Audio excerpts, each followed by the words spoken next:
The captivating name of this enchanting story is Where Books Breathe. Rehana was a curious little girl who, despite her young age, profoundly disliked the very concept of books and was perpetually lost in the vivid landscapes of her own imaginative dreams. Rehana truly did not enjoy the act of reading books at all. In fact, she harbored a deep-seated fear of books, finding them intimidating and overwhelming. Rehana used to always say that what is truly written in those texts never ever changes, and what is not explicitly written never truly speaks. Then one day, quite by mistake, she inadvertently ended up in another world. Behind the school there was a broken staircase, and one day Rehana fell there and got up in a strange place. There were no walls, just shelves made of a light white mist. There was no light, yet every book glowed a little. And there stood a tall, slender man whose face couldn't be clearly seen. He always kept a long, thin finger pressed firmly to his lips, as if constantly, silently saying, "Shh." Rehana was frightened. What is this place?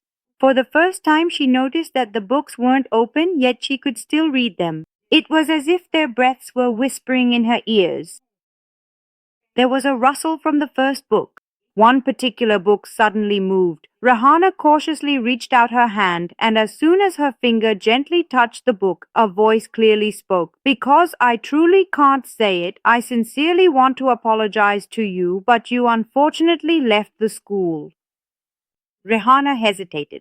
This familiar voice sounded like her old friend Aisha, with whom she had once had an argument and then, regrettably, never spoke again. Mr. Shh gestured. Rehana saw that inside the book someone's unfinished words, unspoken feelings, or forgotten memories were breathing. These were no ordinary books. These were the things that no one could ever say, but which kept beating within someone's consciousness. Rehana saw another book on which nothing was written. The book didn't even have a title. As soon as she gently touched it, a soft voice clearly said, "I was never truly afraid of these books. Instead, I was deeply afraid of the powerful memories that vividly came out of the pages of these very books.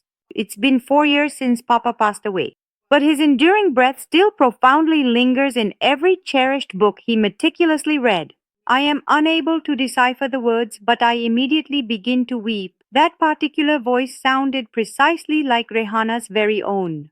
Yes, it was her own voice. She slowly let out the breath she was holding, and then she carefully looked towards Mr. Shish.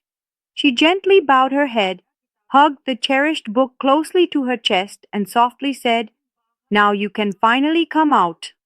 Yes, the magical book itself spoke directly to Rehana, clearly telling her that now she could indeed come out.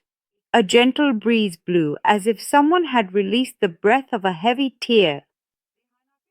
Rehana was back in the school library again. This time she didn't run away from the books. She took out a book, the same one with her father's handwriting in it. For the first time she opened it gently. There was no sound from the page, but a deep knot inside her heart truly loosened.